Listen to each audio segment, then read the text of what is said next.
Okay, everything looks to be in place on the screen. So welcome everybody to another Seeking Our debate, the first one in a long, long time. Now, usually what we have for these debates is a statement or a question, and then one person takes the yes position and one takes the no. That's probably what you're familiar with. But for this one, we simply have a subject, which is the mind-brain interaction, and three people, but two of which are part of one person, who have differing opinions on how that works. We have Robert and Suzanne Mays, who I'm sure you know from IANS and some other Seeking IA videos that I've been involved with. And we have Dr. Kenneth Arnette, who I'm not overly familiar with. I think this is the first time we've met, isn't it, Kenny? Yes. Unfortunately, Kenny doesn't have his video working because for some reason the gods of technology in 2022 doesn't allow his MacBook to work with Zoom. So he is with us in voice only. I'll add a picture of him afterwards once the video's actually done. So same as last time, it's going to be in the format of 5-minute brief introductions of each person and their position, followed by 40 minutes or so, maybe an hour. It's not strict, of open discussion between Rob, Suzanne, and Kenny, and then we have time at the end for questions. On average, it's usually around a 2-hour session in total, but again, that's perfectly flexible. So we're going to begin with Robert and Suzanne on their position on how the mind and brain interact. So let me switch the scene here, and if you're ready, Robert and Suzanne, I believe you're having a short presentation to share. Okay. Yeah, the okay, floor so is let me yours. share. So this is a very brief 2-slide summary of our model of mind-brain interaction and the thought processes that we have gone through over the last 16 years to develop it.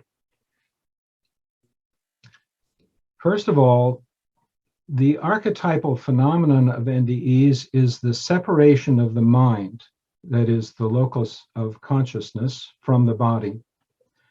This can be demonstrated best with NDE veridical perceptions, that is accurate perceptions from a position outside the body that are later verified. While out of body, NDEers continue to retain all of their cognitive faculties, which implies that all faculties of cognition occur in the mind, not in the brain. Also, the mind acts as a cohesive unit while out of body. There is a continuity of consciousness throughout the separation and return to the body. And these phenomena imply that the mind is a separate entity from the brain. And we call this proposal our mind entity hypothesis. And second, there is significant NDE evidence of interaction of the mind entity with physical processes, especially with solid matter and with the neural processes of in-body people. People are in their body. So, for example, some NDEers report feeling a slight resistance when passing through solid matter, indicating that a subtle force works between the mind entity and matter. And NDEers have reported also feeling electrical sensations when passing their hand through the doctor's arms. For example, trying to stop the doctor from reviving them because they feel fine, and they feel this electrical sensation when their hand passes through the doctor's arm. Another NDEer reported tickling a person, a dementia patient, her nose to cause her to sneeze. So these phenomena imply that the non-material mind entity can interact with matter, and in particular with neurons, both to sense action potentials and to trigger action potentials. Now, for in-body consciousness, when the mind is united with the brain in ordinary consciousness, the mind must work through the brain. It's well established that there's a high correlation of subjective experience with neural electrical activity. And this implies that the mind must sense neural activity, for example, from the primary visual, auditory, and tactile areas of the brain. And it implies that the mind must trigger neural activity for endogenous mental processes like thinking, planning, and imagining, and for movement. Now, in a series of experiments in the 1990s, Benjamin Libet, a neuroscientist, found that 300 to 500 milliseconds of brain electrical activity is needed before a stimulus can come to awareness in the subject. The stimulus needs to be of sufficient intensity and duration, otherwise the sensation remains subliminal. And Libet deduced that all awareness, not just sensations, must come from sufficient neural electrical activity. So for the mind entity working through the brain, this poses a problem. How does the mind's own content come to awareness, particularly if it requires neural activity? So our hypothesis is that the mind triggers brain activity in specific regions and in specific patterns to mirror the mind's internal mental content and bring it to subjective awareness. And this is a kind of filtering process by the brain. And this next part summarizes our proposed mechanism for mind-brain interactions. We propose that the physical interface with the mind occurs in the cortical gray matter. The interface is specifically in the apical and basal dendrites, and here's a diagram of the structures where the pyramidal neurons in the cortex, in the gray matter, start with the cell body, and the apical dendrite rises to the surface, the actual surface of the cortex, and in the active ones that are involved at the surface are the ones in layers 5, 3, and 2. And the pyramidal neurons have a pyramid shape cell body, and the basal dendrites come off of the cell body, and the apical dendrite rises above it from the apex. So there are two aspects of the mechanism. One, the mind senses neural action potentials through back propagation in the apical and basal dendrites. And this is an actual experiment showing the action potentials and their back propagation. And two, the mind opens ion channels in the dendritic spines to trigger action potentials. And this is a molecular model of an ion channel of one particular kind. And the spines, the dendritic spines, are these little protrusions that are along all of the dendrites, the apical dendrites and the basal dendrites. And the spines are the tiny processes that contain ion channels. When a sufficient number of neurons fire in a specific pattern in the cortex, the mind's thought content comes to awareness. There are a number of lines of evidence for these interfaces. Foremost, I think, is the dendritic spines. And here's another example of the dendritic spines on a basal dendrite. And they're colored in red. The dendritic spines are 6 to 7 times denser in regions that are involved in executive mental functions. For example, the prefrontal cortex or the default mode network, and in regions involved in perceptual cognition. in, for example, the temporal lobe. And they are 6 to 7 times more dense as compared to the primary visual areas, V1 and V2. So in our theory, the regions where the mind impresses mental content should have significantly more dendritic spines. And we would expect that to be not just in these areas that I mentioned, prefrontal cortex, default mode network, and perceptual cognition processes, but in language comprehension and speech formation and so on, where the mind would need to impress the mental content into the cortex so that it could come to awareness. In other evidence, there are unique neural patterns associated with specific mental content, which is why we propose that there are specific areas for specific mental content. And for example, there are patterns that are used to communicate with unresponsive patients who have a disorder of consciousness. And because the patient is unresponsive, they put the patient in an fMRI scanner, and the patient is told to indicate yes by visualizing playing tennis. And this would be a typical scan showing motor areas involvement primarily. And that would mean yes, and a no would be imagining walking through one's house, where again, appears to be some motor involvement with walking and also with spatial recognition in the parietal lobe. And so these are easily distinguishable, and our point is that there are different patterns based on what is happening mentally. These are mental imaginings of those two cases.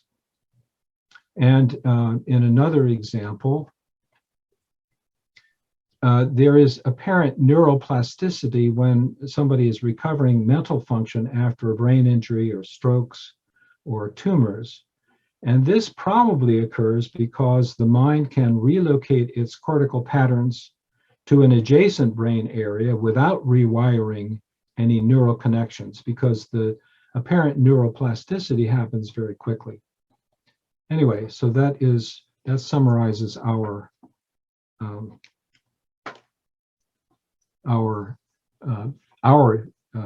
model of mind-brain interaction, and I'll stop sharing. Perfect. Thanks, Rob and Suzanne. Okay, Kenny, are you ready to go ahead with yours? I know that was a little bit longer than 5 minutes, so what I'll do is I'll take the timer off for Kenny's and just go as long as you need, Kenny. That'll be fine. That's something you should not say to me. Yes, I was going to say, let's put some limit on it, okay? Okay, sure. Thank you very much, Darren. Of course, well, I say of course, but the listener won't necessarily know that I agree somewhere between 80 and 90% with Suzanne and Robert. Their direction of research is much more granular, much more structural regarding neurons, etc. So I'll give you my overview. Unfortunately, I don't have any video to share with you, but there are two basic ideas that go into my conception of specifically mind-brain interaction. There are a lot of other associated features that we won't talk about today. Excuse me. So first, we have to solve a problem of if a mind and a brain are two separate things, A, what is the mind made of? And B, how do those two things interact?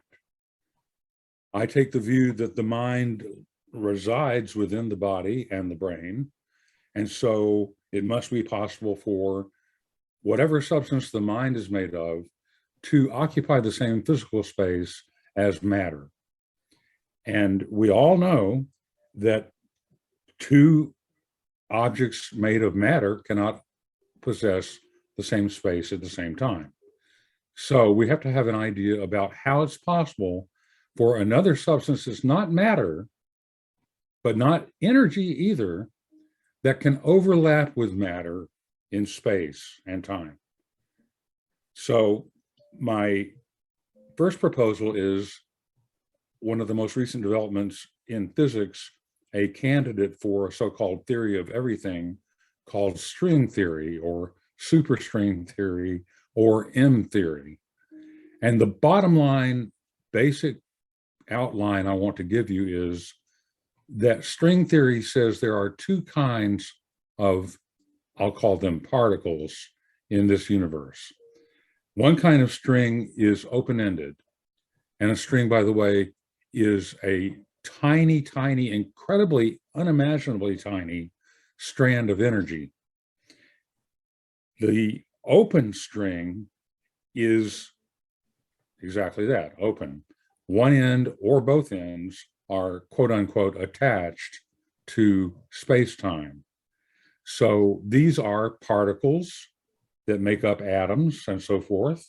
And these are also photons, quote unquote particles of light. All of those are constrained to be connected to our four-dimensional space-time, which is three spatial dimensions and one time dimension. The second form that string theory proposes is the closed loop string, which looks like a little donut, I suppose. It's also like the open-ended strings, composed of energy, but the morphology, the structure is different. It is circular or closed-ended. It's not connected with space-time at all. The only thing that keeps the, I'll call it spirit, but I've used the term essence, and you can use the word soul, the non-material self. The only way the non-material self is connected to the body is through electromagnetic attraction. So I am proposing that the substance composing the non-material essence does generate an electromagnetic field, just as open-ended string bodies like our human bodies also generate electromagnetic fields or EMFs. My proposal is that the string-based non-matter body has what we'll call an oscillation frequency. We can imagine that there are two ends, like the two ends of a magnet, to this electromagnetic string, closed string body.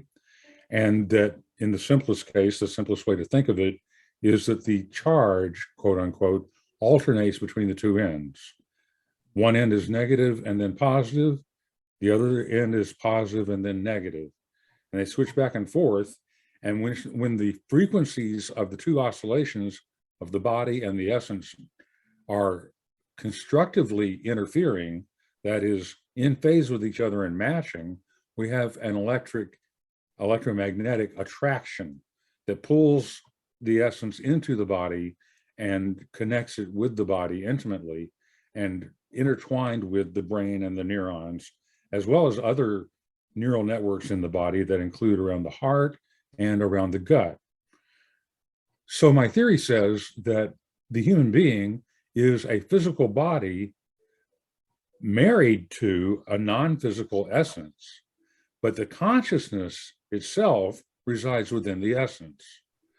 It is involving the body in the living person.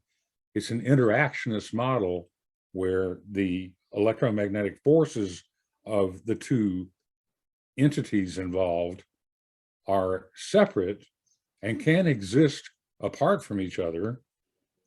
But although we haven't done this experiment, I suspect the body would be dead if the essence leaves it. We don't know that yet. So the second part, the first part being what is made of what. The second part is how do the two attract each other and interact? We have the idea of what I've called an oscillating electric dipole, where the electric charge is moving back and forth between two spots, and the reciprocal phenomenon in the other body. So it's my theory that the essence needs to match the oscillating frequency of the body, because that is biologically fixed in my model. But the essence has the ability to change its frequency pretty much at will. And so the human is constructed of these two things wedded together through EMF forces. And at the neural level, where Robert and Suzanne have done a lot more work than I have, I'm satisfied with the simplicity of the following. There is a point on a neuron just before the axon, which is the communicating long end of a neuron, emerges from the soma, or the body of the neural cell. Right at that juncture is something called the axon hillock, Hillock, which just means small hill, from what I can gather. It's a little bump just before the axon, or just at the point where the axon and the soma of the neuron connect. The sole criterion for the firing of the neuron is a sufficiently large charge or electric potential at the axon hillock. Robert and Suzanne have gone through a lot of work with the dendrites and the interfaces that exist there. There's nothing in my theory that rules that out, but my theory does say that that's not necessary. My theory says that all that's necessary is the neurophysiological criterion of a certain level of electric potential at the axon hillock. And when that potential is reached, the axon fires. The descriptions involving dendrites all add to that picture. But this can go either way. So I'm not negating Suzanne and Robert's idea, but I'm saying that it can be simpler, and that all the, what I call essence, needs to do is trigger the neuron to fire by changing the potential at the axon hillock. So the brain itself is actually an interfacing mechanism between body and spirit, or essence, or soul. They occupy the same space, they speak the same electromagnetic language, but they are radically different in their construction and the substances from which they are constructed. So my overall view of mind-body interaction is this electromagnetic dance done between mind and brain. The brain forms pictures from the sensory world. Those pictures are in electromagnetic form. They are picked up in the visual cortex, expanded upon from other parts of the cortex, and all that information is brought forward to the prefrontal cortex for the essence / mind to comprehend, think about, be creative with, design experiments with, etc. So I see the mind and the brain as being completely interactive. The brain has its effect on the mind. The mind certainly has its effect on the brain. For instance, I have to use my mind to tell my brain to move, etc. So that's the simplest way I can put it, and I think I'll stop right there. Thank you. Okay, brilliant. Thanks very much, Kenny. Okay, so what we'll do now is move on to the what is usually 40-minute discussion, or at least that's what's written down in my notes. But I think we'll go as long generally as we like. I've got a timer here on my phone in front of me as part of one of the useful forms of technology when it works. And I'll let you know when we get to kind of 30 minutes, half an hour, or 30 minutes, an hour, etc. And then you go on as long as you feel is necessary. So I'll hand it over to both of you now, and feel free to ask each other anything you like, and just have a conversation about your two positions. I'd like to hear Kenny's take on interpreting Descartes, and how we should take that today. Well, that's a simple enough question, Robert. A couple of books could be written on that topic, I think. Descartes, René Descartes, French philosopher, mathematician, scientist, and suspected grave robber. This is part of the lore of philosophy that's not talked about very much, but he knew a lot about brain anatomy.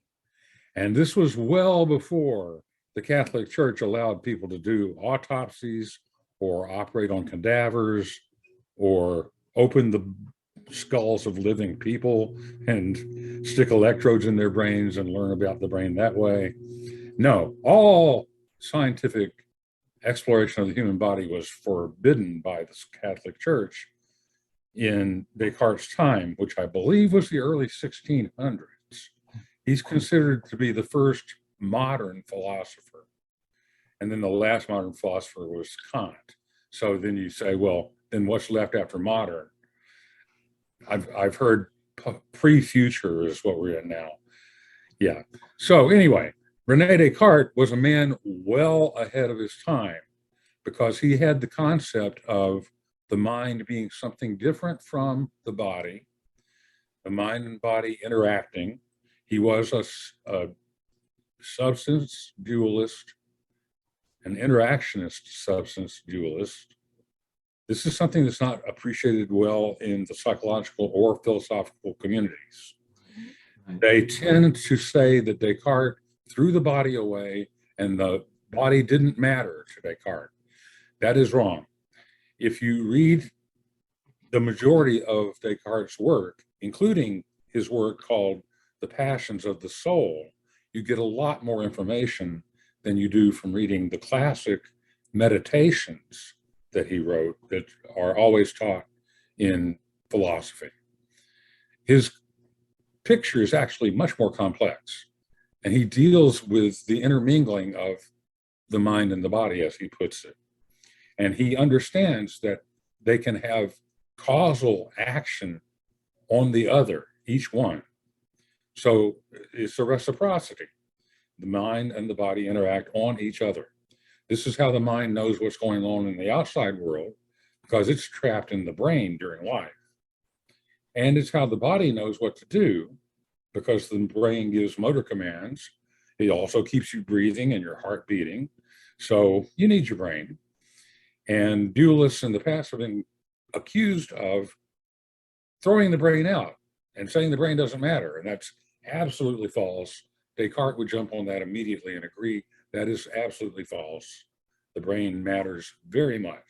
It's an interaction point. In my work, and I'm proud to say, stimulated strongly by the work of Robert and Suzanne, I have come to see that the body is almost as important as the brain in terms of interaction.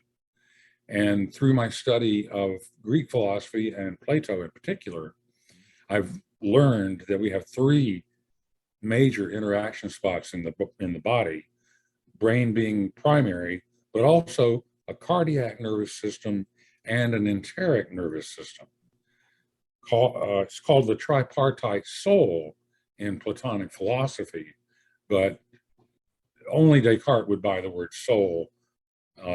Modern philosophers and psychologists won't stay in the room if I use that word. So I'm going to use it along with the others anyway. To fill out Descartes a little bit more, he understands that the two interact. He does not understand how it works, but he puts forth, I believe in a letter to a princess or a queen, an idea about the pineal gland being the director of signals from the brain to the body. The pineal gland is a very small gland in the center of the brain that, unlike the rest of the brain, doesn't have a left and right side. It is a single entity. It's not bifurcated like the cortex is, for instance. And that feature of the pineal gland is what attracted Descartes to his explanation of how it works. We know today that that's wrong. The pineal gland simply secretes hormones.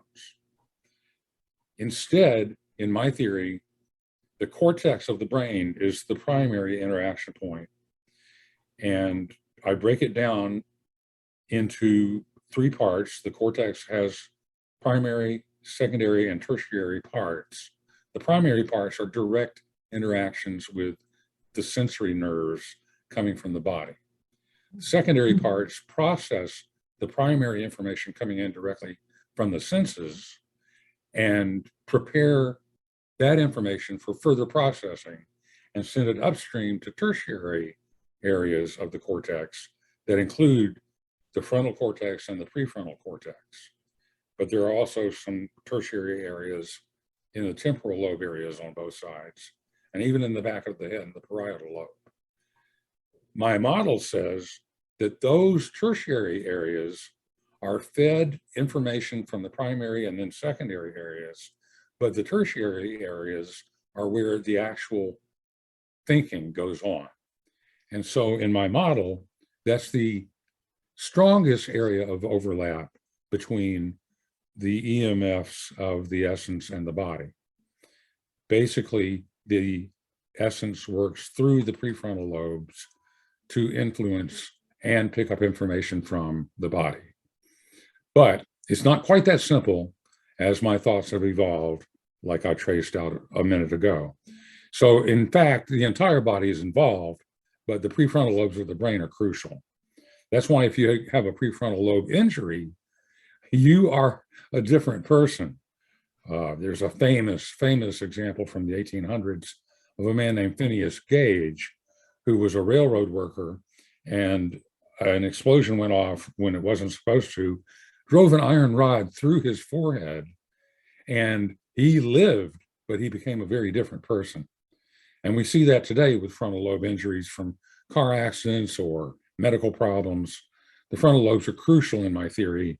The frontal lobes do most of the directing of thought and consciousness and commanding motor functions, etc. So, is there more you want me to say about Descartes? No, that's excellent. Thank you. It's the people, philosophers in particular, dismiss Descartes because they misinterpret him. They have a very simplistic view of what he says about his theory because they don't read the whole thing, and then they quote from the Meditations and say, well, this is obviously, baloney, but it's used as a teaching tool for philosophy students, and therefore this pejorative view of Descartes' theory is pervasive in Yes. modern philosophy and science. And psychology. And psychology, yes. Which I don't count as a science. Okay. Yeah. Controversial. Right. So yeah, that was the thing that I wanted to talk about. And I would also, well, why don't you bring this up? Oh, is it time for me to Yes. I can ask a question? Yes, of course. Okay. So I think we can go any way we want, right? Yes. Yes, it's totally open. here's a question. What keeps other scientists or researchers or philosophers from even listening to any kind of a dualistic interactionist model? And how can the discourse be different to open up this conversation? Oh boy. You guys worked overtime to give me some challenging questions. Why are scientists, et cetera, refusing to accept even the possibility of this? Is that question number one? Yeah, I mean, they're so quick to jump on the bandwagon about non-local consciousness or Oh, that's something else. you Yeah. know, quantum mechanics, whatever, but there's just like silence, just complete dismissal. We're just talking to ourselves, a handful of people, Right. and not really taking up as a viable possibility that there's something more to consciousness than just brain activity. Yeah. I have a myriad of reactions to that. Some are flippant, some are really serious. I'll start with what I think is at the core. I think fear is at the core. This is not news to either of you. I believe that in Christian and Muslim countries where there is a notion of an afterlife and a judgment after you die, that's missing from Judaism, by the way. In those two religions, which cover about 2/3 of the people on the planet, the whole idea of what happens after death is all wrapped up in where are you going to be sent, heaven or hell? We have been taught to fear hell from childhood by anyone who attends Sunday school or church in the Christian faith, with a few exceptions like maybe the Quakers and the Unitarian Universalists, who are kind of fringy, not quite Christians. But these religions have taught us that if we don't live a perfect life, or we don't get forgiven for our imperfections, we will go to hell. That message starts when you're very young, when you're 5 or 6 years old and you're going to church every Sunday with your parents. And here I'm reciting my own experience, but it's a common experience. So you learn, first of all, to be afraid. The opening message of Christianity is you were born to be sentenced to go to hell when you die, unless, and then part 2 comes in, we have a way for you to avoid that, and the way is Jesus Christ. If you don't make him your personal savior, you're going to hell. Likewise, in Islam, if you don't follow Muhammad and the Quran and be a true believer, you're going to their version of hell. So people in both cultural milieus are taught first to fear, and then second to believe as a cure for the fear. I think that's the origination of the misconceptions about spirituality and superior consciousnesses, superior spiritual beings, whatever they may be. All of these ideas are polluted by the fear, by the mythology of various religions around the world across history, and they prevent clear thinking, and they prevent even clear observation. I think if you, for instance, have a cat, which I have, only 20 years ago, he lost his body. He didn't lose his soul because he's contacted me since. But if you just want to believe that you inhabit a body and when you die, there's nothing left, well, that's not real scary. But when you die and you go to hell, that's especially scary. This tool of fear has kept religion going, in my opinion, in spite of the tremendous scientific advances we've made.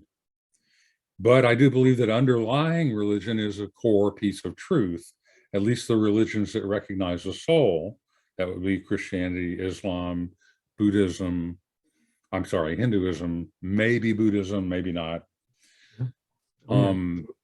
If you want to maintain a vision of a soul, you need the mind-body interaction mechanism, and you need to have a place for the soul to go at the end of your life. And in fact, you need a place for the soul to come from to enter your body to begin life. So the second part of my theory deals with that part. Where do we come from and where do we go? And how is it possible for the non-material soul to go anywhere? I won't talk about that part unless we need to or you want to. But that's not directly part of the mind-brain mechanism in my theory. Right. I'd like to talk about, first of all, the fear of death is addressed in by NDEers and by the experiences that we can all learn from, that there is no death because the essence, as you say, or the mind is non-material and continues on after the physical death. And I think we agree with that.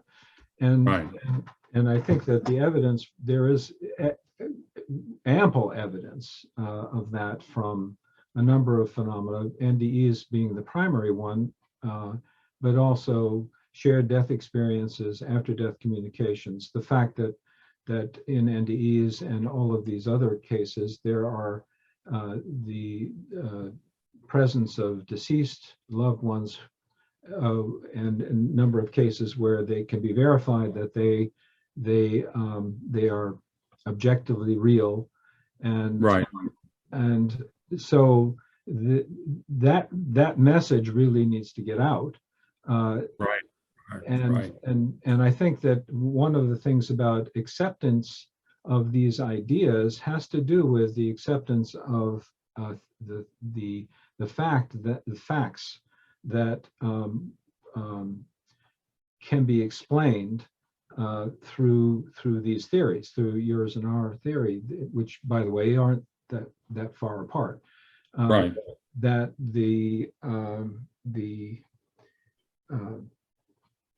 that we can explain, I think we can explain a lot of neurological phenomena that they have difficulty with, and provide practical methods for treating people who have brain injuries, disorders of consciousness.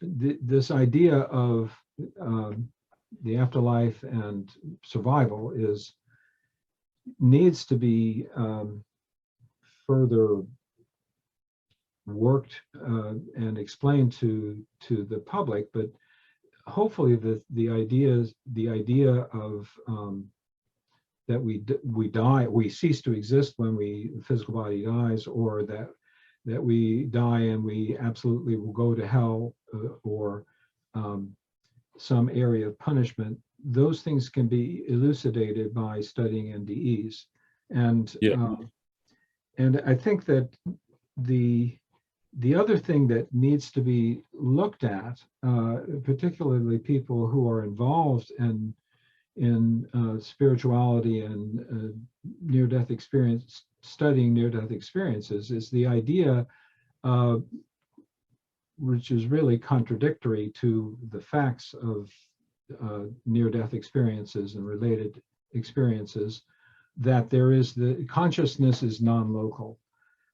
Consciousness is somehow involved with quantum processes, and after death it exists everywhere, and this is actually the principal idea that occurs in a lot of people who are studying consciousness, even from a near-death experience perspective, that when we die, for example, Pim van Lommel his ideas are that the mind is leaves the body, but then becomes spread out over all of space and time. And there are good reasons, arguments that he puts forward, but they actually don't match the reality of people's experience when they Exactly. go through spirit, they go through the process of dying and come back, or they go through the process of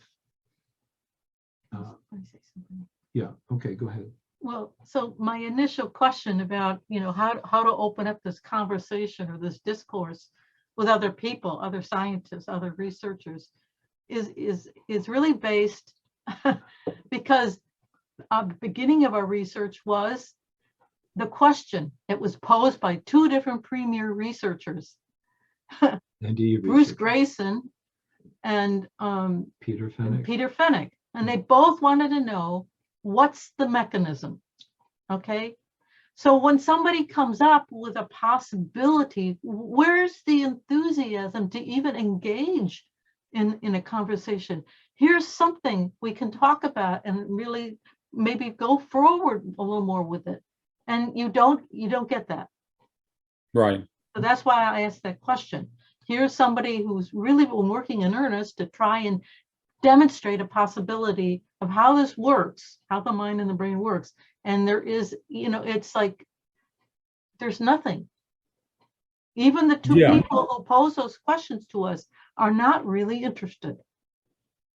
Yeah, well, let's not get into, why are they not interested? The question is then based on, based on the phenomenology, is what does the NDE show? What is the experience?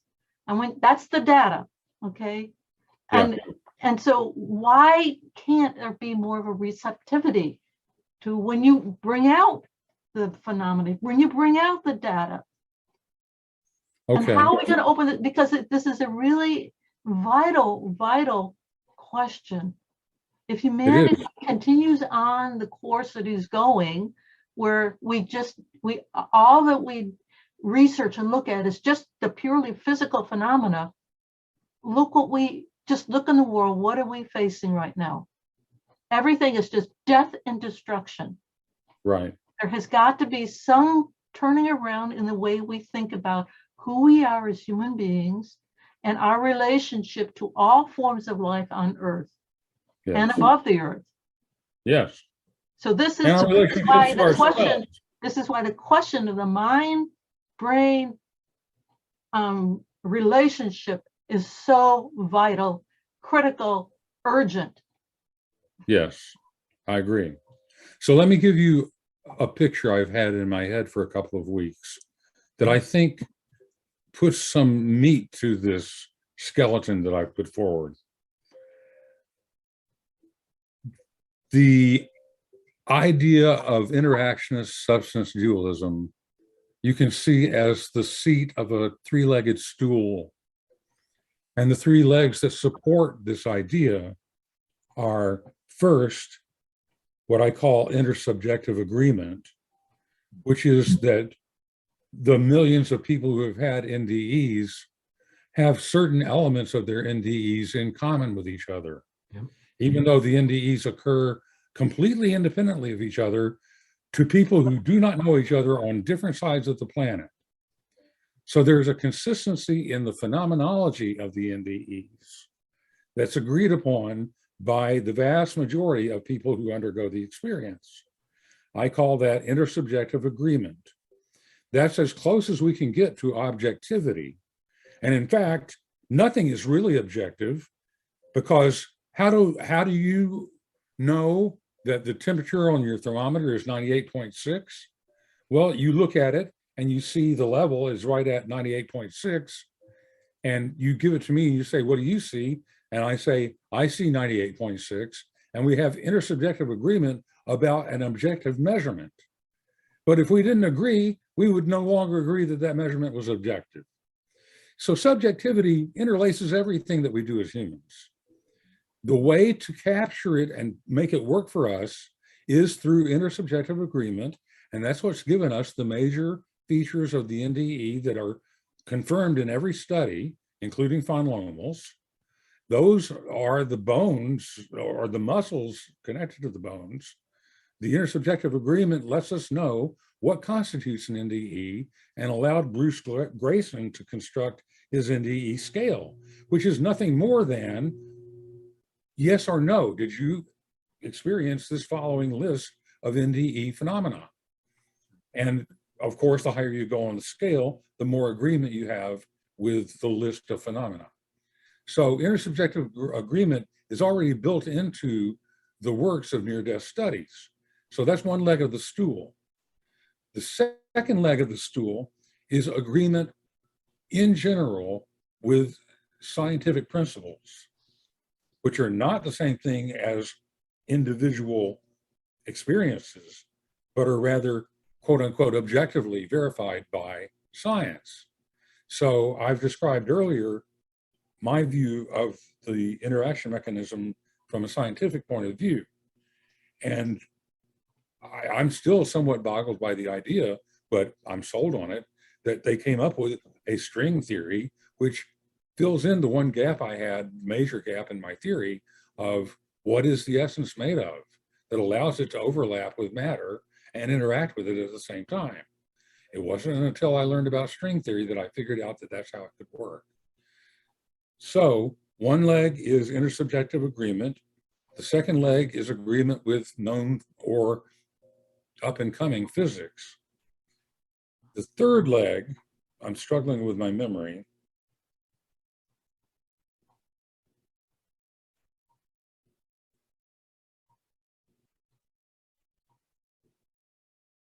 Oh, veridical perceptions is the third leg, because they can be objectively verified without even the knowledge of the experiencer.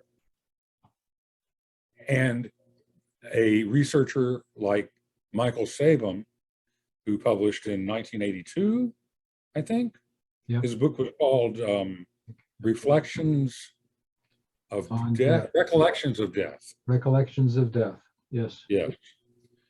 He was the first person to compile a large number of veridical perceptions.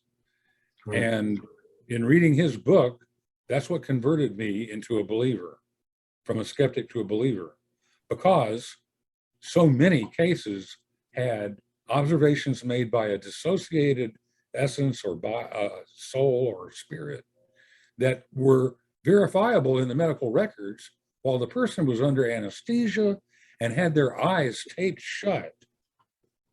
They were getting visual information from the operating room despite that, and often leaving the operating room and seeing things happening outside of it that could be verified. That's impossible if materialism is true. So the three legs are intersubjective agreement, agreement with physics, and veridical perceptions, which is another form of agreement. Those three legs prop up the stool that I'm sitting on. Right. So I'd be happy to hear what you have to say about that. I'd like to get into this too. I think that there are two major, let's say, incomplete views of reality that are standing in the way of moving towards this idea. One of them is physicalism or materialism, that people see that there's physics and there's matter and physical forces, and that that should explain everything, because it certainly seems like it explains everything, and everything that it doesn't explain, we figure out a way of either dismissing it, ignoring it, or coming up with some explanation, explain it away. That's one. The other one is the idea of non-local consciousness. That is, consciousness is, well, it comes in a number of forms. That consciousness is fundamental, but consciousness is fundamental in a very undifferentiated way. It is just sitting there below matter, and that, you know, therefore everybody's consciousness, if it's not localized in a body, is everywhere, because it is consciousness. And that is the current blind spot of a lot of people who espouse to support the idea of spirituality and spiritual experiences, that people, you know, experiences of oneness, experiences of expansion, and so on. But it does not jibe with the data, which is that every experience that a discarnate or a non-physical consciousness has is individuated, except with some exceptions of having experiences of being connected with, feeling that they are connected with all things, with all of reality, all of nature. And so, but every other experience they have is that they are themselves, they are their self. And Right. this individuation is really needs to be recognized, because that is what we think is the essential part of the spiritual aspect of reality. But there's this blind spot. So there are these two blind spots: physicalism and what would we call this? The one mind hypothesis, that it is all one mind.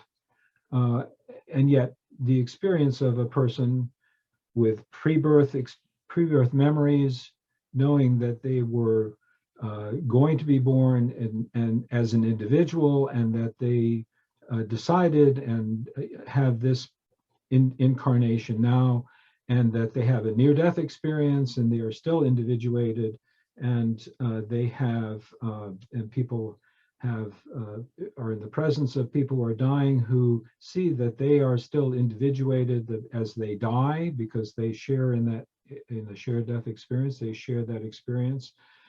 And after death communications, where the individual deceased person comes back to a living person and demonstrates that they are still alive, they still exist, and they are still, And they still have conscious, personality characteristics. and have they retain their personality and so on. And then there are the cases of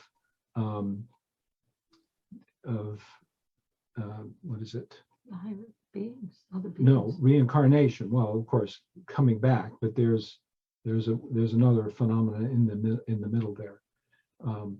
Mediumship? The precognition.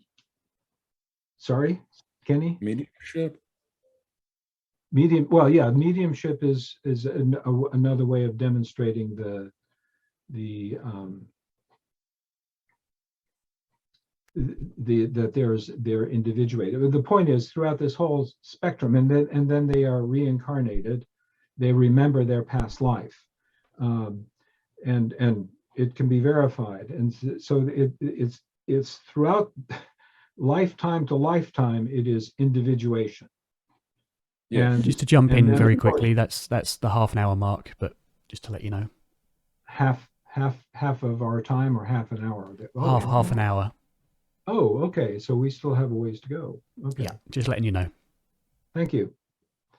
So yeah, so the individuation is actually is closer to the reality, and people do have experiences of oneness. There is the sense of one mind. There is a sense of higher spiritual beings, and that's another thing. The spiritual beings, not deceased human beings, but spiritual beings, angels and so on, they are also individuated. And many people actually experience God as individuated. and not as, you know, the light of heaven or the love that they feel. So that was my point. Yeah, I had 12 different reactions Oh, good. that I don't think I can even remember one of them right now.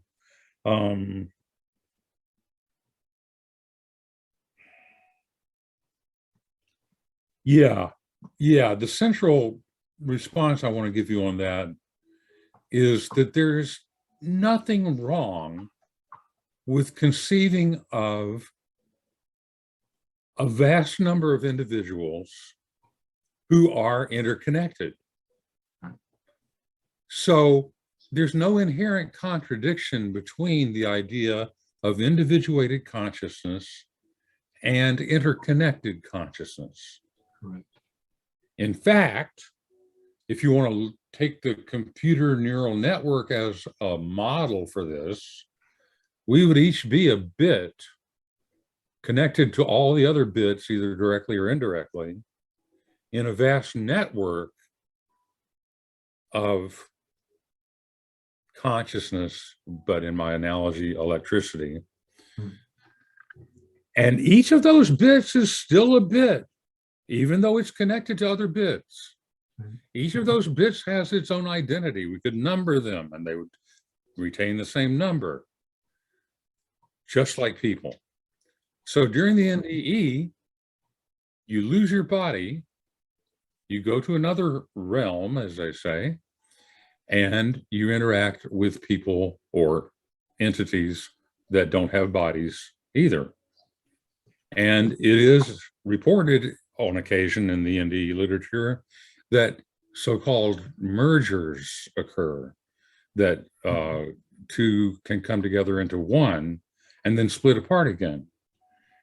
But when those cases are described, the experiencer never stops using the first person, never stops saying I, maintains a sense of self even when merged with another self, and retains that same sense of self upon disjunction from the other person. So the identity of a person is maintained throughout all of these different kinds of experiences that you've listed.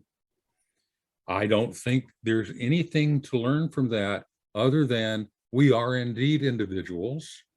We are indeed on individual life paths, but we are interconnected at a very basic, what I'll call cellular level.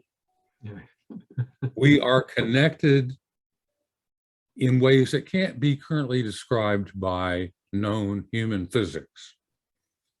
Something of a mystery. Right. But it is not a mystery that we are individuals. The phenomenology demands it, as you have said. Demands. And I remember reading the first description I ever read of an NDE was in a book not about NDEs, but about how to keep your body healthy using your mind. Jean Achterberg or something like that. I can't quite remember her name. The book is pretty old. It's from the 90s. And she described a case of an NDE where the experiencer explained in exquisite detail the re-entry of the soul into the body. That is what got me interested in NDEs. I then went and bought Ken Ring's first book, and then I went back and read Moody's first book, and then I read Sabom's book, and I was instantly converted because I had seen all these questions and Sabom gave me the answers. And I saw that, yes, it is possible for a human to be a composite of two different things. So now I'm wandering in my speech. Help me focus. Okay, well, that's great. Actually, there is one other thing that we should talk about if there are, in case people have a lot of questions, and it will take the rest of our time. But the other thing that we think about, and I think you do as well, that there is this extra dimension, Right. which the experience of this extra dimension comes to actually indirectly to probably all NDEers, is that they perceive things differently. Right. And they experience this physical realm. They see things in the physical realm differently, and they experience things differently. One is that they can walk through walls. They Right. can rise up through the ceiling. They can go to different places on the physical plane just by thinking of them. Right. They have this perception that is 360 degrees, Right. spherical perception, or Right. perception from everywhere. And all of those things imply that there's this extra dimension to reality, which actually ought to be taken up by physicists to I did understand that. reality. So yes, please talk about it. Oh, well, that's not the mind-brain interaction. No, we're off on other topics. Oh, are we on a tangent now? Yes, no. This is filling out the whole picture. No, I'm smiling, but you can't tell. Oh, Um, I don't really think it's a tangent. No, it's like the next layer up. yes, We can talk about what happens with the individual, and then we can talk on a more cosmological scale, yes, which is what you're wanting me to say, yes. right? Yep. Right. And I think that's one place. Earlier, I said that I don't necessarily think that we have to talk about the dendrites, but it can go either way or both ways. Mhm. So I don't find an incompatibility between my theory and yours. Right. We don't either. But in terms of where we go afterwards, I think we do disagree. And I think we've talked about that. Yep. That I have adopted, much to his chagrin, Brian Greene's model of reality, both string theory and the multiverse. I believe in the loaf of bread model of the multiverse, where each slice of bread is a universe and they are stacked right next to each other in a higher spatial dimension. So you could have an infinite number of 4D space-times in a 5D manifold of space, because you could conceive of the thickness, as it were, of each universe as being as close to zero as you want it to be. You play the old calculus game. Right. So you can fit in as many universes as you want in a finite part of the fourth dimensional space. And I know that's inadequate explanation, but my point is that I see this realm as being one slice of bread, the next realm as being the adjacent slice of bread, and wormholes, which are predicted by relativity, as the bridges between the two slices of bread. And those wormholes are what is reported by NDEers as tunnels that they traverse and emerge in a glorious, different universe filled with a kind of light they've never seen, colors they've never seen, music beyond anything they've ever heard, scenes of beauty that are well beyond anything on earth, what Plato called the world of forms, world that we came from, our home. That's where we came from, that's where we go back to. And so to go back to Suzanne's earlier question, the first step we need to do is convince people that hell doesn't exist, because that myth is the source of the fear that drives people into bizarre religious ideas that don't allow them to conceive of reality as it really is. We need to impress on people that they're not going to go to hell if they give up the idea of hell. It's almost like self-creating. If you believe in a hell, and some accounts I've read say, if you believe in a hell, you'll end up in one, but it's only of your own making. And in fact, the Tibetan Book of the Dead says something analogous to that. And that was written a billion years ago. So I'm not the first person to think of this. I've just read some things. So my idea of how our space fits into the greater space is exactly that. We're one slice of bread in a loaf called the multiverse. And the NDE is testament to us going back, and the NDE and the ADC are testaments to us going back and forth between those two slices of bread. Yeah, and as you say, we don't agree with that. Right. The first of all, it isn't anything that I can identify other than, you know, that there is, well, first of all, in our view, the physical realm and the experiences NDEers have in the physical realm shows that the physical realm is part of this extra dimension, and Yeah. and the experience only is of only one extra dimension. Certainly in the physical realm, and as I've said elsewhere, that NDEers also have the experience of rising up and up and up and up and up, and they can observe the globe of the Earth, and then further out into the solar system, and then into galaxies, and so on. And that is all of the physical reality that they're seeing, which says that their movement in the physical world, through their movement in the physical world, is that all of the physical world is part of this extra dimension. Right.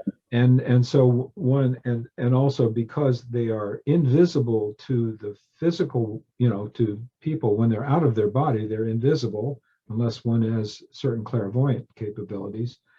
They are, you know, they move freely within the physical realm.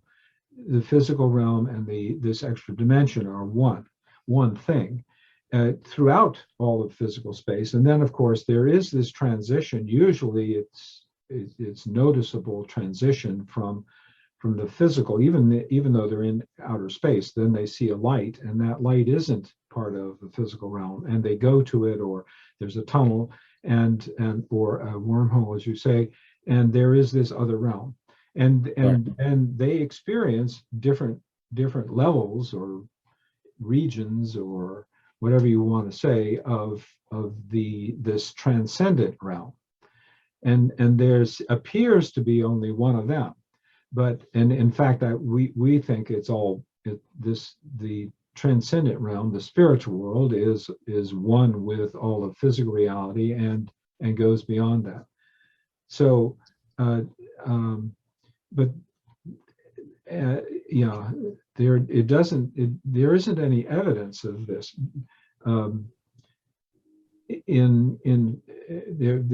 There isn't any evidence of a multiverse in NDEs that I can tell. It'd be nice to know if you have something, but if there is, yeah, you do. Well, I just explained it. We're in one and we take a wormhole to the next one. Well, we take a wormhole, and what I'm saying is that is the other.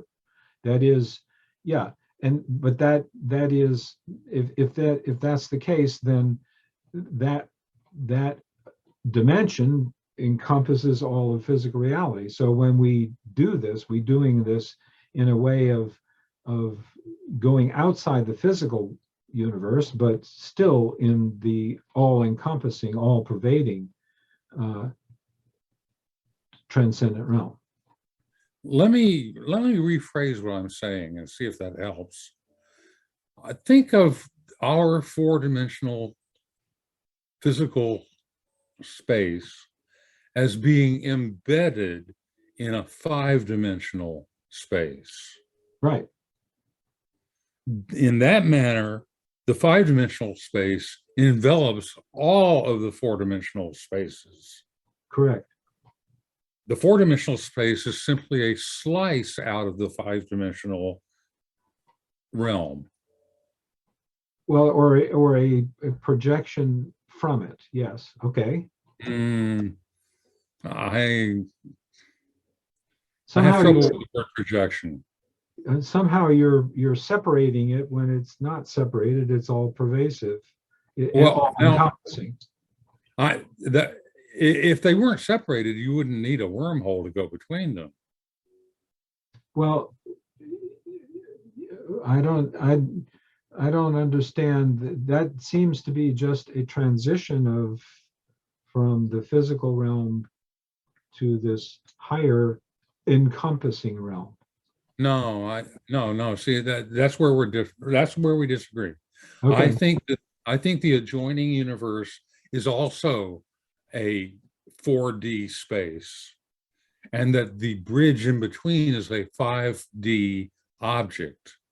The Okay. wormhole has to be a fifth dimensional object because it connects two four-dimensional spaces. So it has to be 1 degree higher. You traverse the fifth dimension as you go through the wormhole to end up in another 4D space that's very different from our current physical 4D space. It's a non-physical 4D space full of closed loop strings and bodies made of closed loop strings. So we're going from an open-ended string universe to a closed loop string universe. But it's also 4D, and the wormhole that connects the two is the traversing of the fifth dimension in between the two four-dimensional spaces. Okay. The properties of this higher 4D space, I mean, I would say it's a zero-dimensional space if you buy what the NDEers say, which is that it is beyond space and time. So space and time are the 4Ds. So, well, it's beyond this space and time, which is okay. what they're referring to. I mean, that's their most recent experience is this physical world. And they have yet to come into full knowledge of where they are. And so when they're reporting that it's so different, they're saying it's different from this place. Yeah. But it also, things happen outside of time, at least, yeah. So there, I mean, but time is only referenced to physical space time. Well, yeah, but typically that's how we use the word time. And a part of the problem is the ineffability of the experience of the NDE. They have to use words that we use here, but as we've discussed before, they describe things happening in sequence on the other side, where the nature of time is different, in my opinion.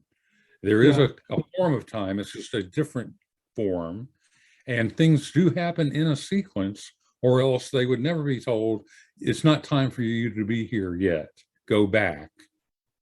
Right. I mean, Well, the very language used there depends completely on the concept of time, or at least a very basic sequencing of events. If you don't want to use the word time, let's talk about things happening in a certain order. B can't happen until A has happened. well, they actually, their experience is that, particularly in the transcendent, this higher space, is that it seemed to all happen at once. And the only way that I can make sense of it for you is to put it in an artificial sequence so that you can understand what happened and then what happened and then what happened. But their experience is that it's happening all of it is happening all at once. That's what they say anyway. The other thing is that this higher realm has levels. It seems, at least some people describe them as their experiences. There are different levels, and actually there are these hellish regions where people are basically consigned by their own Beliefs. but then there are higher levels, and the higher levels still that are beyond form, it seems. And so that, this, whatever this is, has got a kind of structure, and that might be its dimensionality. Well, this is very good. I have a previously undisclosed part of my theory Ooh. that speaks to this. And the reason that I've never talked about it is that I'm very unsure, and I have no mechanism by which to test it.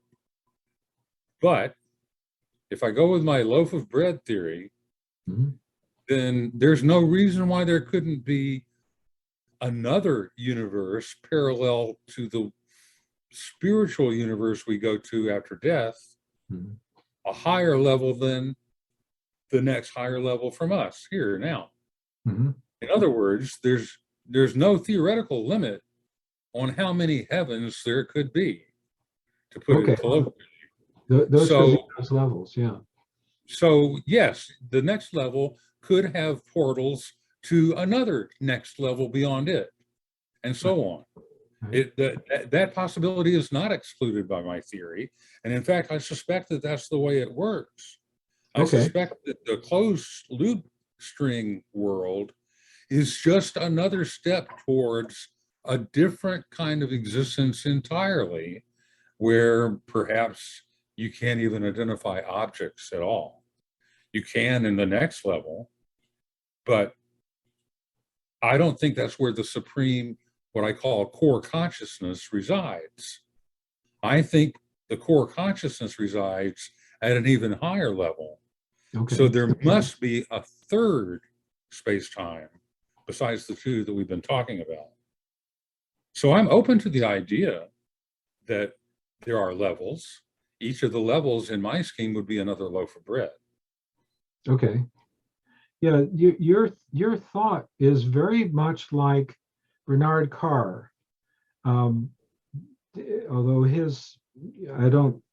we haven't studied him in detail, but he certainly talks about multiple spaces, and that they coexist. And so that's interesting. I didn't know about him. Sorry? I didn't know about him. Oh, okay. Well, he's definitely worth I looking remember the name. I know you've told me about his name. Yeah. But I don't remember any of his thought. Okay. Well, I don't think I could represent them because I don't think I agree with them. I think it's like every experience. The way he described it once was that when you have an NDE, that's one kind of space that you're in. When you have an out-of-body experience, well, that's a different kind of space, and so on. When you have a dream, that's a dream space. And so there are these spaces, or spaces, okay, and they have, but I think that actually it's a little simpler than that. I tend to think that I don't agree with him either.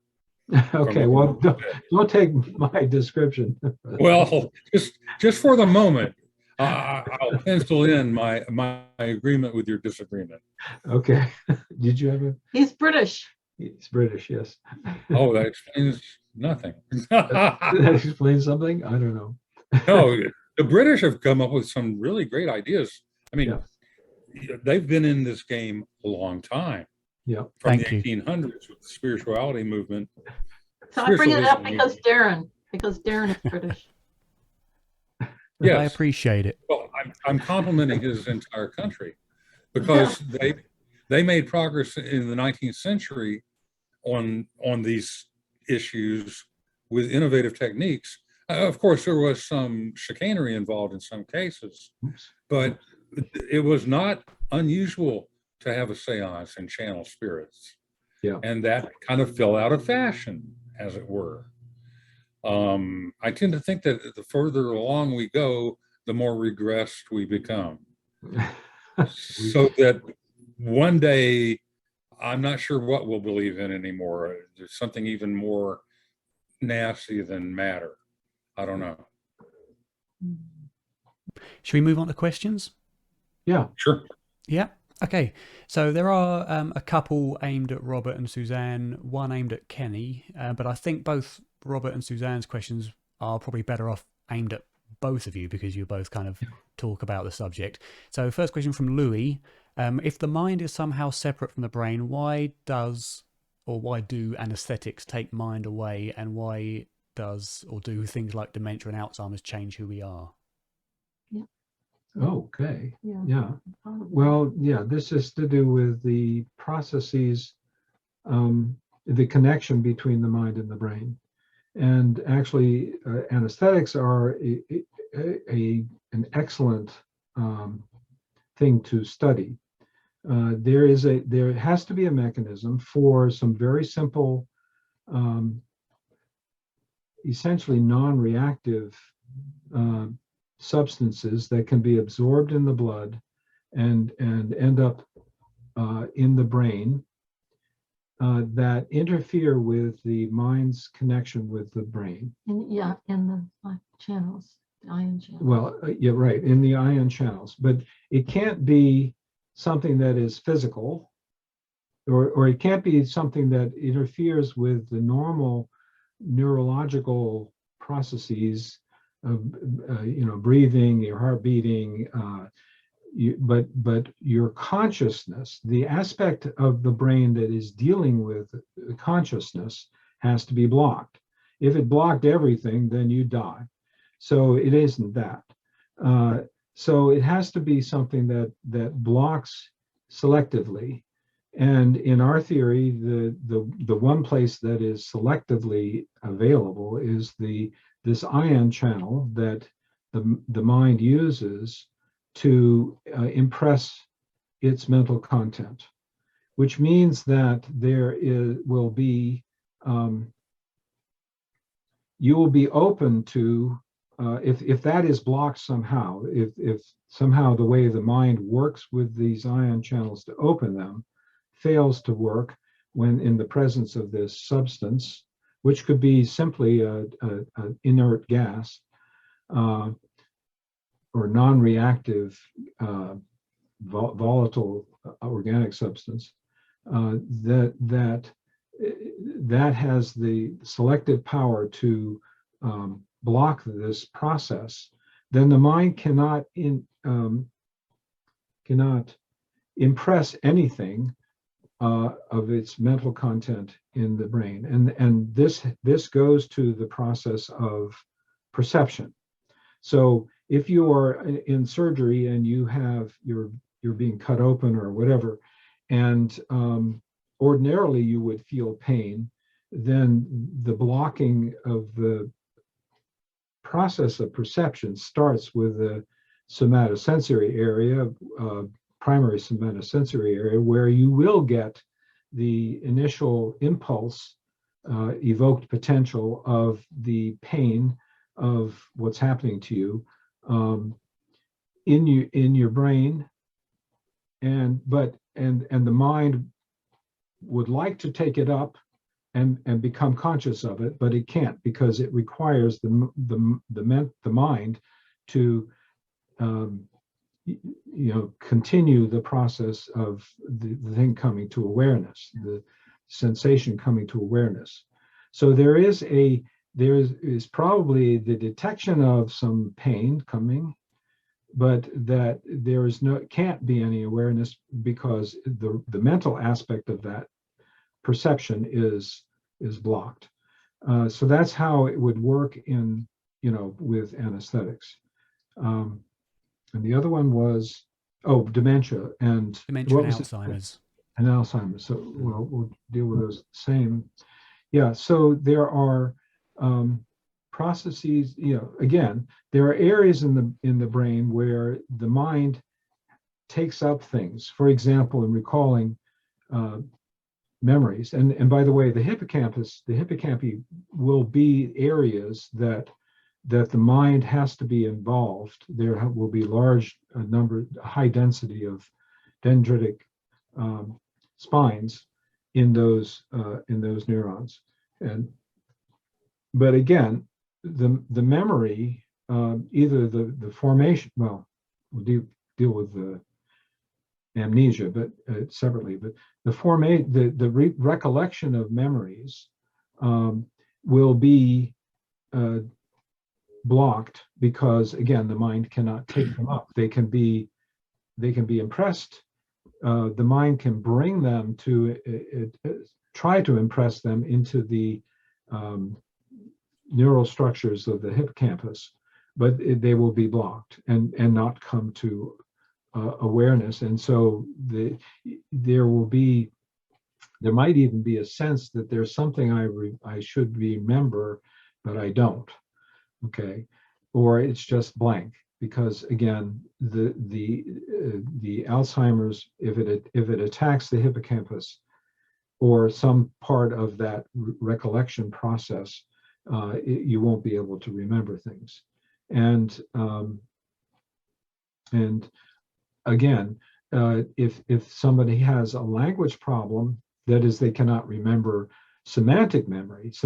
Episodic memory is what's coming through the hippocampus, but semantic memory comes through to the areas of the brain that receive the semantic knowledge, which is usually probably the prefrontal cortex, which is right here, or the default mode network, which is the medial part of the two hemispheres in the anterior cingulate areas, and there's probably other medial areas in the anterior, the posterior cingulate as well. Anyway, so there are these areas where your semantic knowledge is accessible, and so somebody could have total amnesia, cannot remember anything, but have all of their semantic knowledge available to them. But when those areas are attacked by Alzheimer's or other forms of dementia, then you will have that problem too. And we need to, if we're talking about dementia, we need to talk about terminal lucidity, which is also part of this picture, because if somebody has is totally tied to their brain, and their brain is non-functional, so they are demented. They do not have the ability to remember or to actually even function, to speak or communicate in any way. Then there will be this, or to think even, there will be the time. There are cases where a person with dementia is close to death. Usually, is what brings it on, is that their mind starts to loosen from the physical body, and this in non-demented people, this loosening also brings about near death, also brings about deathbed visions where they see deceased relatives coming to take them home. Going to have, they're coming on Saturday at noon. Get ready, we're going to come back and take you home. And so there will also be this death, even if without dementia, there will be these deathbed visions. But the person who has dementia, they're still somewhat functional, but their brain will not support it. But if their mind starts to loosen, then some other parts of their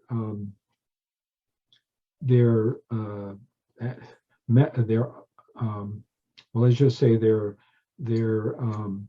neurological functions can still work, and if it be controlled by the mind being somewhat removed, separated from the physical brain. And in those cases, the person comes to life. Comes to lucidity, sometimes very striking lucidity. They remember everything, and they call up their children and their grandchildren and have a long discussion and say that they love them, and then the call is over, and then an hour later they die, or the next day they die. So there is this terminal lucidity, which is explained by the mind being somewhat separated from the brain, and yet still can control. They can speak and they can understand and they can remember, but they're not using all of their brain functions, which are since blocked, but they can still function. So I think that answers both of those. Okay, so Suzanne or Kenny, would you like to add anything to that, or Kenny, from your point of view? I think I agree with everything that I understood from what Robert was saying.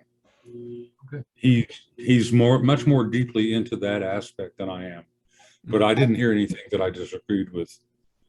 So Okay, sure. Okay, well, let's move on then to one question from Lucy Ather, directed at you, Kenny. I think it was at you. You say your cat got in contact with you. Can you talk about that? Yes. Oh, yes. I can. Actually, this has some bearing on the interaction mechanism, but I don't know that we have time for the full story. So my cat, his name was Karma. I got him when he was 8 weeks old in 1983. And before that point, I hated cats. I detested cats. I was a dog person, but I was so lonely at that point in my life, and I was living alone in a little town in Oklahoma. Nothing will make you seek companionship more than that situation. So a friend of mine at work was having a litter of kittens on the way, and she asked me if I wanted one, and I decided that, yeah, I'd rather not be alone. So she said, okay, I'll give you one of the newborns when they're weaned. And she said that she wanted to pick the neatest one because I'd never had a cat before. And that this one particular kitten would sit up on his hind legs and wave his forelegs in the air until he fell over. And then he would get back up and do the same thing again, over and over again. And that drew her attention to him. And she decided that he was the one for me. Well, he was telling her that I was to get him. He knew. He came in to help me because my life has been very hard. And he knew from the outside what I was going through here on the inside. So he came to help me.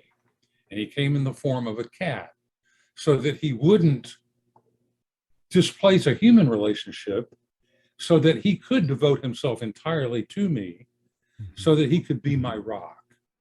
And he was for 18 and a half years. He lived to the human equivalent of almost 100 years. That's And he died in 2001. I was never the same after. But on the day he died, after I buried him on the property of a friend who had offered it, I was approached by a dog and 2 cats who lived on that property. And I'd only been there once before, and none of them wanted to have anything to do with me. But after I had finished burying Karma, they all 3 came up to me and wouldn't let me leave and were rubbing against me and loving on me real hard. And I'm like, I feel like there's something going on here. I didn't know for sure, but I felt that Karma was directing these animals to show me love. Since that point, I never had any vision of Karma or anything other than a few dreams where he was barely in the dream. But in October of 2019, I was sitting on my front porch with a friend, and he said something that got my attention because he wasn't supposed to know it. And then he said, Kenny, Karma, Kenny's dead cat. That's what my friend said out loud with nothing before it. And I'm like, yeah, that's his name. What about him? I didn't even know you knew his name. And then suddenly I was not talking to my friend anymore. And Karma started talking to me through his mouth. And I had been tipped off that there's something weird going on because Ben knows stuff that he's not supposed to know. Well, it turned out it wasn't Ben. It was Karma. I talked with Karma for about 5 minutes, hard to judge. I was in some suspended state. And then he left, and Ben came back in, and he said he did not remember anything that happened after he gave Karma permission to use his body. That was a moment that was so incredibly personal, and yet shared with another person who had no basis for even pretending that this was happening. I mean, I knew that Karma survived death, but this was proof to him. He was an avowed materialist. He despised religion, spirituality, etc. He's a Marxist. He believes in material. And I had to point out to him that we're not talking religion here. Marx said nothing about spirituality, and that's what we're talking about, not religion. And now he's a full convert, and he's been contacted by Karma independently of me to try to help another friend of his. And he told Karma at the time, now's not the right time. He's not in the right place. And Karma said, okay, I'm backing off. So I present that as evidence of survival of death, not only of people, but of animals as well. Mm. And I must, concur that I've had similar things happen, not quite as extreme as that, but with my two little dogs. I won't get into it now because there's not much time, but I mean, it's amazing to think, many people will think of after-death communications as coming through people who, of course, it would make sense that they could talk to you from the other side being human, but the idea of an animal talking in language we understand through people kind of shows, at least from a personal point of view, and there's nothing like personal experience to show it, that they're on the other side. They do have the ability, and they are very, very similar to us in nature, and not as different as you'd imagine. That's right. That's right. Even animals, we all have souls. Mm. I would say that first of all, the help can come from a lot of different places, and the whole story of Karma's relationship with you, seems to indicate that was a cat, that's for sure, but that was more than a cat. Oh yeah. And the spiritual being who was there, it was probably someone who really was just being in a cat body at that time. That's right. Mm. That's right. He's my guiding spirit. He's like I'm a platoon member and he's my sergeant. Yeah. I don't know how to explain it, but all I know is I take orders from a cat. Well, I think that's you need to know your place here and listen to him. Oh, I do. But he doesn't speak to me overtly like that. I just get feelings, and I don't know that they come from him. No. But I know they come from entities that are not physical. Yeah. Mm. An amazing story. Yeah. Okay, let's go on to two not questions but statements that I know specifically Robert will enjoy. Maybe the name will give it away, but this is from a person called Rational Thought, or THOT, Rational Thought. He's got two statements. The first is, why do you mention veridical perception and after-death communication when none have been demonstrated in any studies? In fact, all have failed. They are only anecdotal stories. Oh, okay. I think that Rational Thought needs to read up on the literature. Yes. In particular, The Self Does Not Die, where and there are a number of cases in there that are, and actually veridical after-death communication is the same thing, where it's observed by multiple people at the same time, the same thing. In other words, there's a lot of it ceases to be anecdotal when there are numerous cases of the same kind, saying the same, demonstrating the same phenomenon. And when you're talking about NDEs, we're talking about hundreds of millions of people. And when you look at the prevalence of things that are really very suggestive of something that could not be it's not a random case when I'm estimating in the tens of millions of people, and if you read NDEs, you will hear these cases, you'll hear this over and over again. It's not your time. They're told. It's three things. It's not your time. You have more, you have more to do on Earth, and you need to go back. And all three of those statements are imply something that is far greater than than it could be just three random statements. Yes. Because every one of them has implication. But that is so common. It is so common. You need to go back. It's not your time. You have more to do on Earth. That it can't be a random thing, but it implies that they are a spiritual being who has a plan. It's not their time yet because the plan doesn't call for it. And they have something to do because the plan was something that they agreed to do beforehand. And therefore they need to go back, and they do go back. And so just that fact that tens of millions of people have had that experience. In fact, those same words in different languages, if you read them in different languages, like English and French and German and Persian, Farsi, then it's not something that's randomly coming about, and it's not because people have read about NDEs and know that those are common statements, but they have those happened well before NDEs were even recognized as that. And but the veridical perceptions are really very persuasive.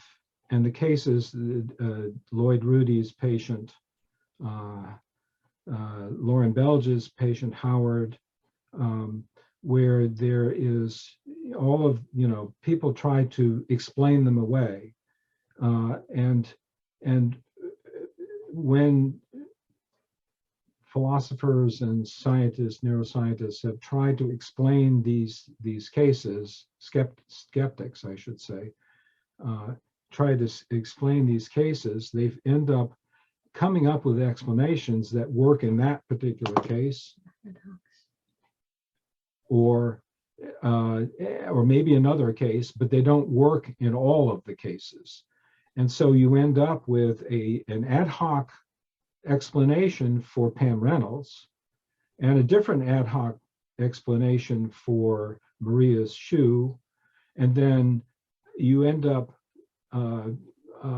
coming upon, for every case, there has to be an ad hoc explanation and a view, a scientific view that requires physicalism, materialism, that requires a different ad hoc explanation for every case, is not a theory that is viable. And yet that's what skeptics would like to do. So The Self Does Not Die has 65 of these cases where veridical perceptions, and then there's another 30 some odd cases of other kinds of phenomena. And the difficulty is that every one of those things requires a different ad hoc explanation of what's going on physically to get it, and therefore the physical argument about these cases is just empty.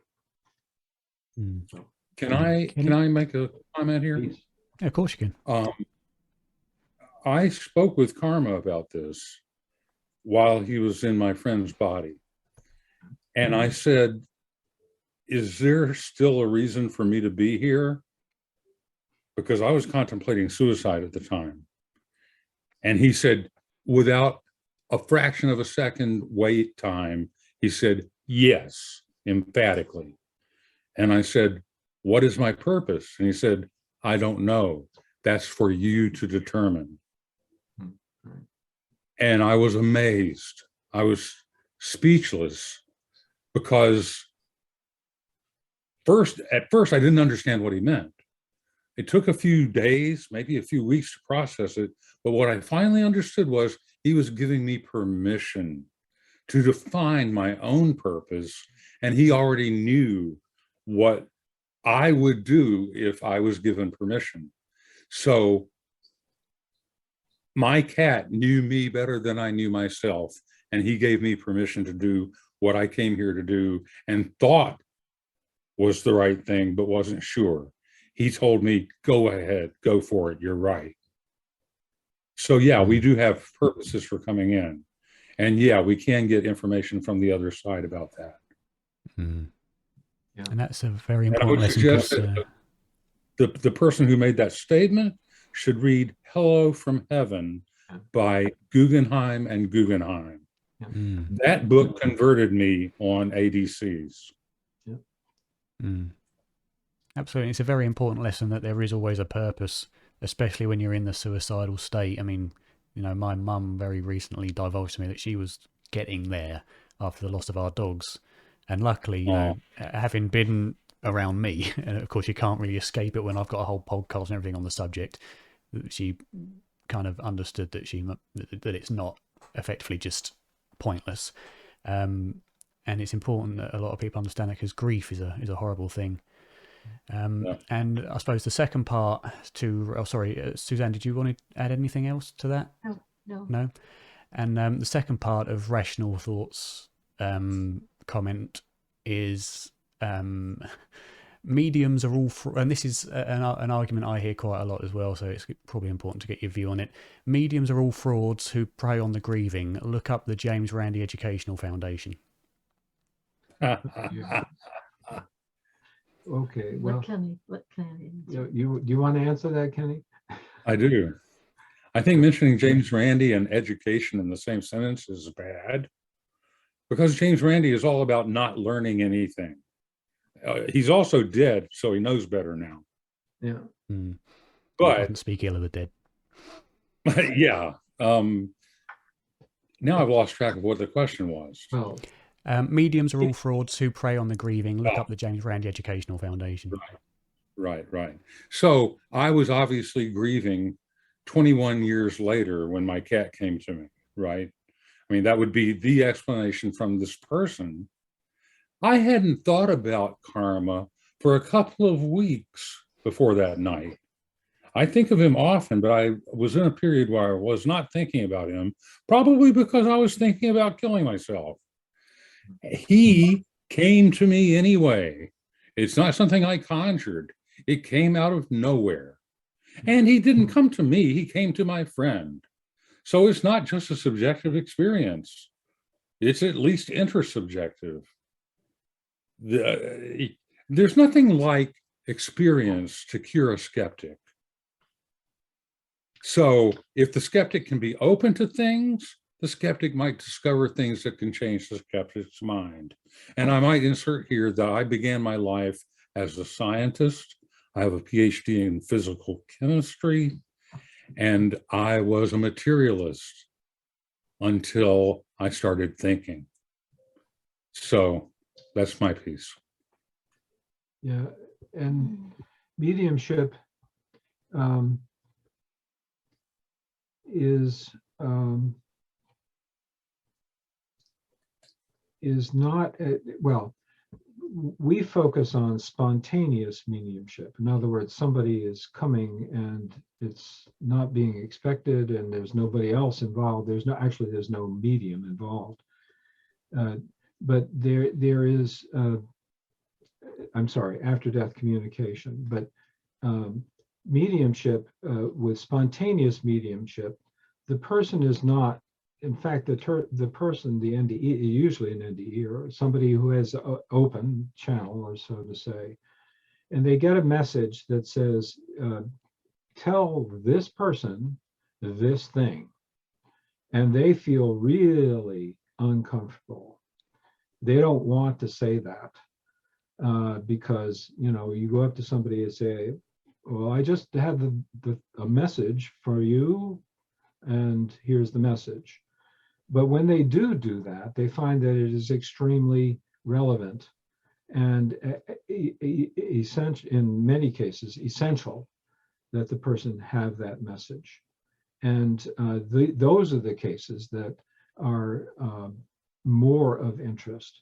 But actually, mediumship can be done in a way that is totally blinded. In other words, the medium doesn't know who they're giving a reading to, and they don't know who the deceased person is, and yet they come up with things that are very relevant to and very highly scored for that person, the sitter. And there are different degrees of mediumship. go What ahead. you're speaking about is the evidential Right. mediumship, Right. which is bona fide. Mm. There can be others that are not quite as bona fide. Right, and evidential mediumship, which is something yet different. A good evidential mediumship is not doing it for money, and is using evidence that they get from the deceased to validate that the deceased person is really who they purport to be. And those cases, when there is very specific information that the medium could not have known or researched, then this is, and it's they're not using cold reading techniques, then that is very evidential. And all you have to do is see the person's response, the sitter's response. I think a lot of, unfortunately, a lot of public ideas of mediumship comes from television series and YouTube videos, and those that are very favourably edited in the direction of the medium and are often very generalised questions. But nobody ever. And it's funny because I was talking to somebody on a Facebook group about this recently. They're never aware of the Windbridge Institute studies, the triple-blinded evidential mediumship studies, and things like that, where they are, the statement the guy made was that mediumship and the words mediumship and scientific don't go together.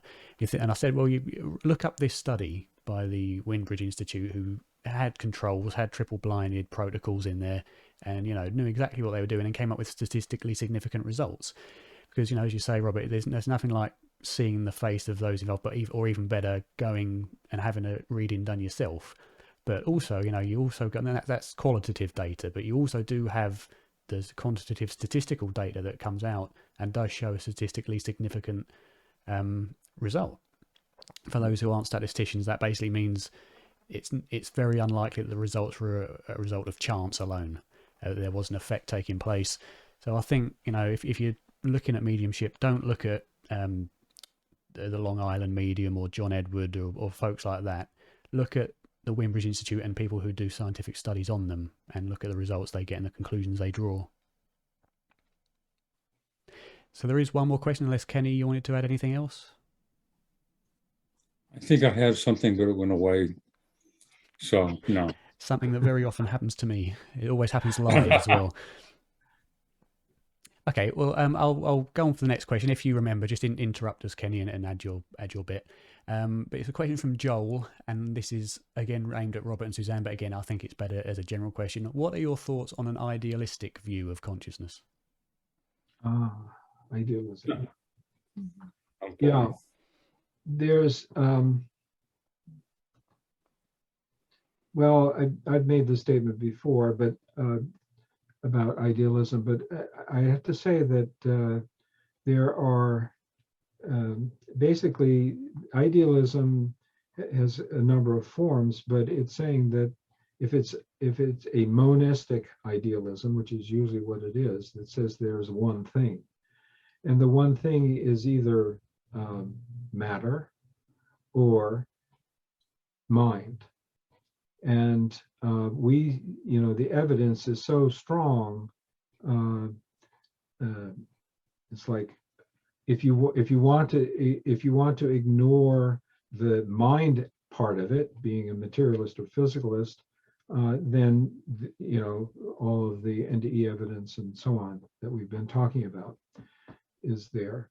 But if you want to say it's just mind, then it depends upon what kind of idealism we have. Subjective idealism, monistic idealism it does not make sense. There is a way that it can be explained that might make sense. And Bernardo Castro makes a great effort at doing that. But when you actually look at it, it's like saying, well, everything that's you see before you objectively in the world is your mind doing something, or however it is explained, then that is like turning it upside down. To me, it doesn't make a lot of sense.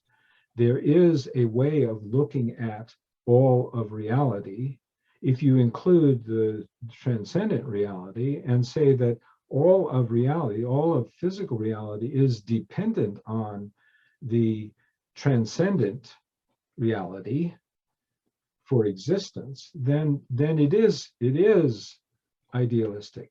It is monistic, because what is at basis of it all is the transcendent reality.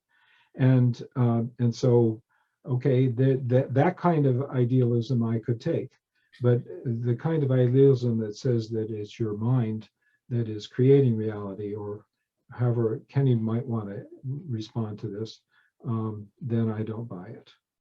And Kenny, why don't you say something? You bet I'd like to talk about this. We don't have enough years left in the life of the universe for me to finish. I like Kenny. You got 5 minutes. I like the way the person posed the question. It was the most ambiguous way to put it. So I'm going to erase the ambiguity and address something specific. Sorry, I'm losing my voice. Specific. Lord Berkeley, the British philosopher from the 1700s, perhaps, was one of the early so-called British empiricists who arose in objection to Descartes' point of view, partially. And Bishop Berkeley, as he was called, was a proponent of monistic idealism. I'm going to take idealism in the question that you asked as that kind of idealism. Bishop Berkeley's idea was that everything that you can see and touch is not real. And everything that you cannot see or touch is real. In other words, physical reality is an illusion.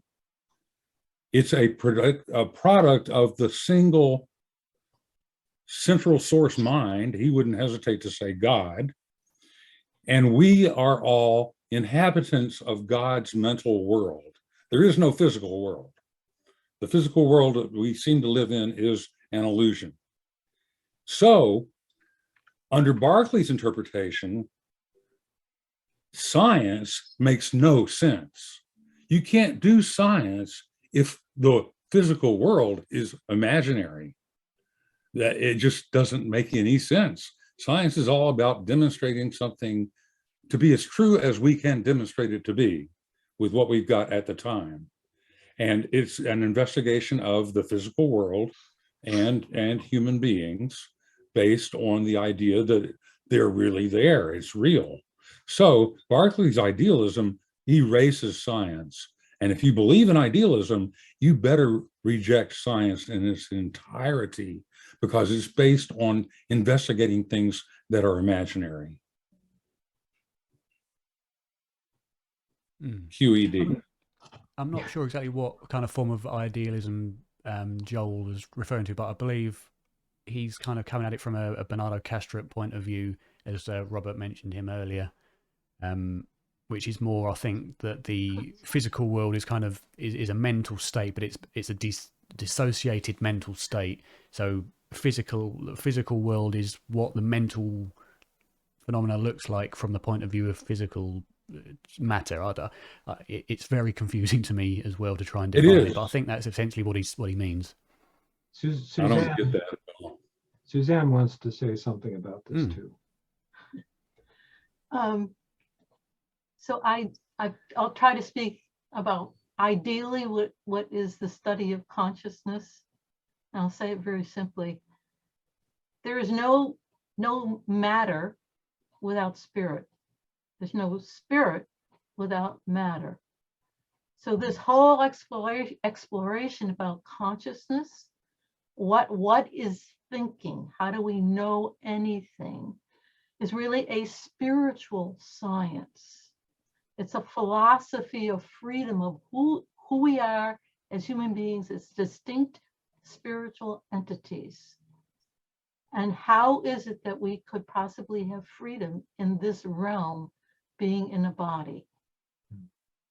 So that's how I see consciousness study in an ideal way. Very important. Okay. Well, that is it for the questions. But I did actually want to ask Kenny one more thing that you mentioned earlier, because again, this is an argument I see non-stop, especially online or any forum that talks about this sort of stuff. You were mentioning about the James Randi Educational Foundation, and you mentioned that James Randi and education shouldn't be in the same sense. I wonder if you could kind of expand on your knowledge of that whole process. Yeah, well, I've avoided learning about James Randi as much as I can. But despite my efforts, I have learned about him. And he strikes me as the most disingenuous person possibly ever born. He's pretending to offer money to people who can prove something that he doesn't believe and will never allow himself to believe. He's what I call the evil kind of skeptic. A rational, acceptable kind of skeptic would be one who says, I don't believe until you present me with a case that convinces me, and I have reasonable definitions of what convincing is. Randi, on the other hand, is not a skeptic, he's a rejecter. I pretend to entertain your idea, but I've rejected it out of hand before it came out of your mouth, because I have a position that I will not allow to be assailed by any other ideas. So I'll put up this fake money proposal and then reject everything that comes in because it doesn't meet my unspoken, undefined criteria for evidence. Evidence is a really loaded word.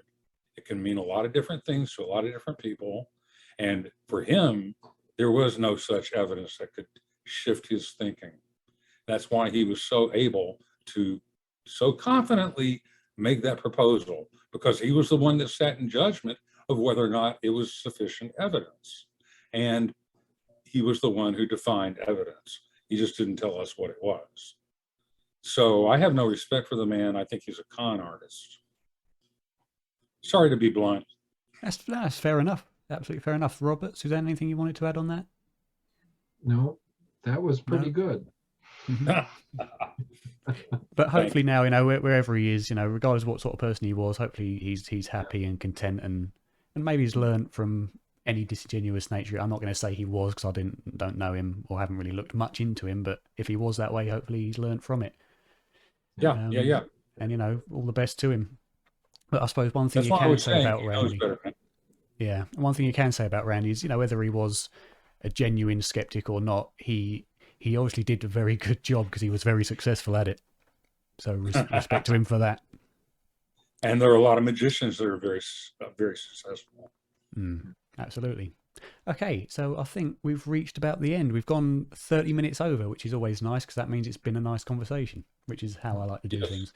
So thanks very much to Robert, Suzanne, and Kenny, and nice to meet you as well, Kenny, for the first time. Nice to meet you, Darren. And thanks to everybody who asked questions, no matter what they were, and took part. So that brings us to the end of the debate, if we can really call it a debate, more a conversation. Thanks to everybody for coming along, and I shall stop the stream now.